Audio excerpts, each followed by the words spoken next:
कल्पना कीजिए अगर चीन और पाकिस्तान एक साथ भारत के खिलाफ जंग छेड़ दें, दोनों एक साथ भारत पर मिसाइल और रॉकेट्स दागना शुरू कर दें, दोनों देशों के लड़ाकू विमान हमारे आसमान पर मंडराने लगें, तभी भारत के जनरल एक बटन दबाते हैं और ये सभी हवाई हमले चंद मिनट में ज़मीन पर आ गिरे। आपने ऐसी बातें इजराइल के एयर डिफेंस सिस्टम आयरन डोम के बारे में तो सुना होगा, लेकिन अब भारत उससे भी बेहतर एयर डिफेंस सिस्टम तैयार कर रहा है। 5 साल के भीतर ये एयर डिफेंस सिस्टम हमारे आसमान को अभेद्य बना देगा। 2028 और 29 तक भारत में अपना खुद का एक ऐसा एयर डिफेंस सिस्टम LRSAM तैयार हो जाएगा। ये कुछ ऐसा ही है जैसे कि इजराइल का आयरन डोम एयर डिफेंस सिस्टम है, जिसे इजराइल ने हमास के हवाई हमलों के खिलाफ इजराइल की सुरक्षा के लिए इस्तेमाल किया था। लेकिन भारत में बन रहा ये एयर डिफेंस सिस्टम है क्या और ये कितना बेहतर होगा? ये स्वदेशी long range surface to air missile है, यानी LRSAM सिस्टम है, जिसे डिफेंस रिसर्च डेवलपमेंट ऑर्गेनाइजेशन यानी DRDO बना रहा है। LRSAM एक ऐसा एयर डिफेंस सिस्टम होगा जिसमें 350 किलोमीटर दूर मौजूद दुश्मन के drone, cruise missile, fighter planes और रॉकेट्स आदि को डिटेक्ट करके उन्हें आसमान में तबाह करने की क्षमता होगी।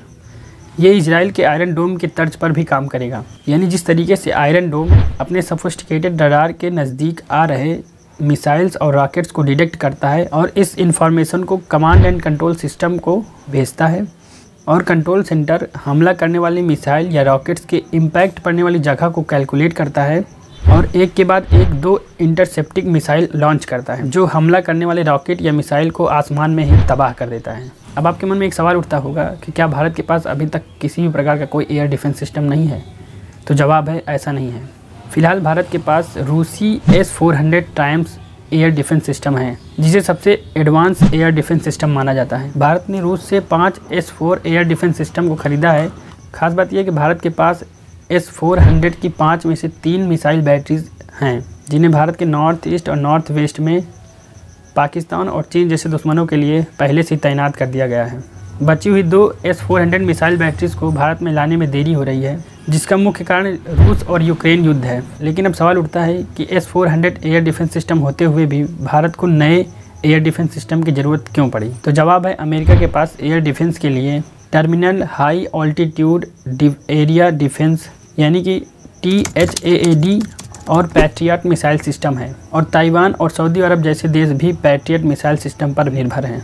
वहीं भारत के दुश्मन चीन के पास खुद का एयर डिफेंस सिस्टम तो है ही है, साथ ही रूसी S-400 भी मौजूद है। ऐसे में अपने दुश्मनों से एक कदम आगे रहने और पहला स्वदेशी एयर डिफेंस सिस्टम बनाने के लिहाज से बेहद ज़रूरी है। अब एक नज़र डालते हैं LRSAM के खास फीचर्स पर। यह सिस्टम मूवेबल होगा, लंबी रेंज सर्विलांस के साथ फायर कंट्रोल रडार और 150, 250, 350 किलोमीटर की रेंज वाली इंटरसेप्टिंग मिसाइल भी इसमें मौजूद होंगी। हाई स्पीड टारगेट के साथ और लो रडार क्रॉस सेक्शन के खिलाफ ये सिस्टम बेहद असरदार होगा। ये इंडियन एयरफोर्स के एयर कमांड और कंट्रोल सिस्टम के साथ कदम से कदम मिलाकर काम करेगा। आज के एपिसोड में इतना ही, मिलते हैं एक नए वीडियो में, तब तक के लिए नमस्कार।